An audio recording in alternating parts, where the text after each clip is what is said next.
¿Cómo están, apreciados jóvenes? En esta semana retomamos nuevamente con nuestra materia de historia y geografía en relación al tema los derechos humanos. Estaremos analizando brevemente el origen, como así también algunos antecedentes de los derechos humanos y cómo ha evolucionado durante toda esta parte de la historia. También queremos señalar que estaremos dividiendo prácticamente en 2 a 3 clases este contenido, ya que es un poco extenso, pero a modo de ir apreciando bien estos antecedentes, los orígenes y el concepto, por una parte estaremos desarrollando y por otra estaremos analizando también en otra clase lo que hace en referencia a los principios de los derechos humanos y también las características de los derechos humanos. Entonces, empezamos primeramente los antecedentes de los derechos humanos. Originalmente, los individuos tenían derechos solo por pertenecer a un grupo, como a una familia o una clase social de alta alcurnia. Entonces, estas familias pudientes o de la realeza o de la nobleza eran los que tenían básicamente derechos fundamentales, mientras que la otra categoría de ciudadanos, como por ejemplo los esclavos, los que hacían servicios domésticos o de servidumbres, prácticamente estaban desvinculados o estaban relegados en cuanto a los derechos de cualquier ciudadano o de cualquier persona, como por ejemplo no podrían, no se los permitía casarse, no se los permitía ocupar cargos importantes, no tenían que tener una buena paga, bueno, y otros derechos que no le eran reconocidos a esta categoría de personas. Más bien, la alta alcurnia o de alta nobleza son los que poseían los mayores beneficios en cuanto a los derechos humanos. Entonces, en el año 539 a.C., en la época del Ciro el Grande, tras conquistar la ciudad de Babilonia, hizo algo, liberó a todos los esclavos de la época y les permitió volver a su casa. La idea era de los derechos humanos. Esta idea de los derechos humanos prácticamente se ha difundido, se ha conocido rápidamente en toda la India y también parte de Grecia y finalmente también hacia la zona de Roma, Italia hoy en día. Los hitos más importantes incluyeron en estas, refiriéndonos a los antecedentes, en el año 1215, la Carta Magna, que dio a la gente nuevos derechos e hizo que el rey estuviera sujeto a la ley. Entonces, aquí nos muestra que uno de los antecedentes que podemos conocer fue mediante una constitución nacional, mediante una ley suprema que se llamaba la Carta Magna, en donde el rey pudo establecer que la gente pueda obtener esos derechos y que también todos sean sometidos de igual manera ante una ley, sin distinción, sin discriminación alguna. También se conocen otros antecedentes, ya en el año 1628, la petición de los derechos, que estableció los derechos de la gente. Y así se iba prácticamente ampliando en ciertos lugares, en ciertas zonas, estos derechos o estos reconocimientos mediante las normas, los derechos que prácticamente le eran negados en algún momento. En el año 1776, la Declaración de Independencia de los Estados Unidos, que proclamaba el derecho a la vida, a la libertad y a la búsqueda de la felicidad. Recordemos también entonces que prácticamente han luchado mucho, han pensado, se han esforzado para poder obtener esa independencia de los ingleses, de los británicos, y prácticamente una vez que lograron esta independencia de ser libres, pusieron los derechos fundamentales en su Carta Magna, en su Constitución Nacional, en su ley suprema, cuál era el derecho a la vida, el derecho a la libertad y a la búsqueda de la felicidad.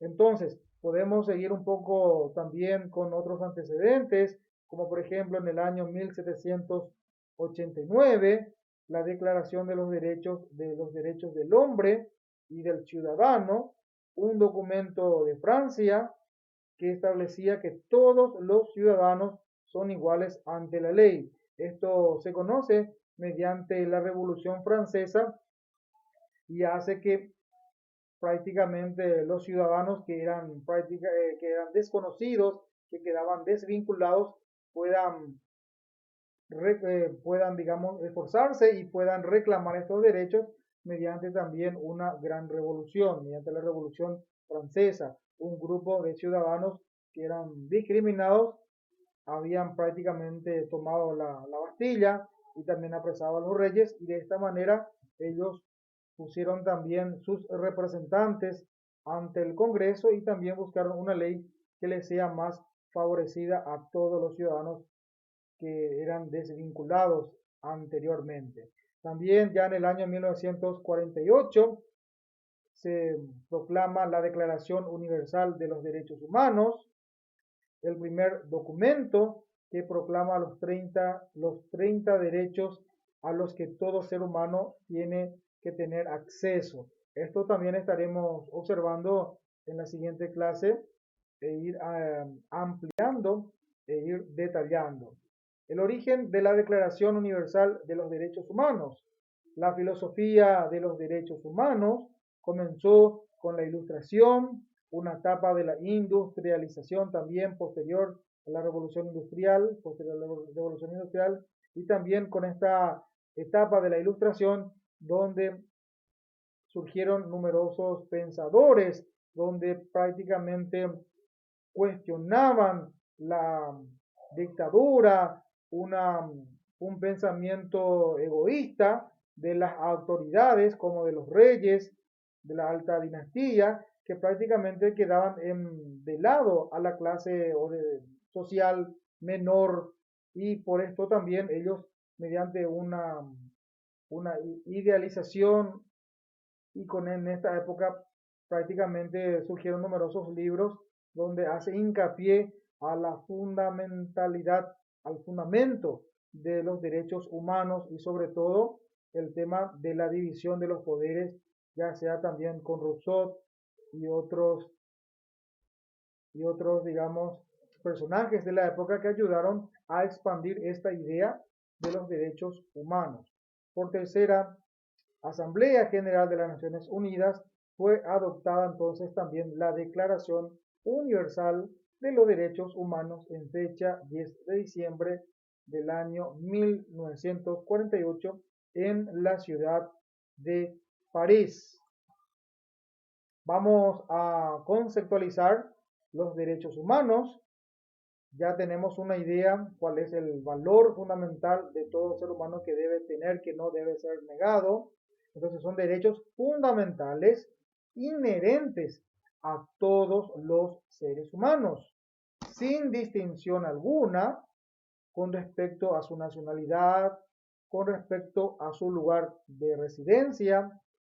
No importa que pueda vivir en una parte de América o bien en parte de África o en Europa, no tiene, digamos, fronteras o límites, sino que pueda habitar en cualquier parte del mundo, desde luego que por ser humano tiene ya esa condición de respeto de todos los derechos que puedan concederse a los seres humanos. Como ya hemos también describido, no importa el origen nacional o grupo étnico, sean, digamos, personas de alguna parcialidad, o sea, algunas parcialidades indígenas, ya sea de color de piel o en cuanto a la profesión de la religión o el idioma que pueda hablar, no importa. De igual manera, tienen reconocidos todos los derechos inherentes que pueda tener un ser humano o en cualquier otra condición. Habla entonces así nuestra definición nuestra conceptualización en lo que hace en referencia a los derechos humanos. Estos derechos son interrelacionados, interdependientes e indivisibles. Son el conjunto de prerrogativas sustentadas en la dignidad humana, cuya realización efectiva resulta indispensable para el desarrollo integral de la persona. Entonces, básicamente son otros conceptos que hacemos alusión a los derechos humanos. Entonces, para culminar, lo que hace en referencia a la conceptualización, cualquier ser humano, no importa dónde pueda vivir, como ya hemos mencionado, sea en América, en Europa o en África, tienen que ser respetados sus derechos.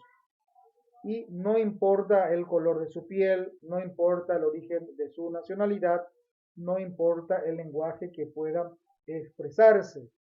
Todo ser humano debe ser respetado y también en cualquiera de sus condiciones inherentes a ella. Entonces más adelante vamos a ver cuáles son esos derechos fundamentales que a todo ser humano se los debe conceder y se los debe respetar. Bueno, hasta aquí, apreciados jóvenes, hemos desarrollado la primera parte, lo que hace en referencia a la conceptualización de los derechos humanos, como así también en cuanto a los antecedentes y el origen de los derechos humanos.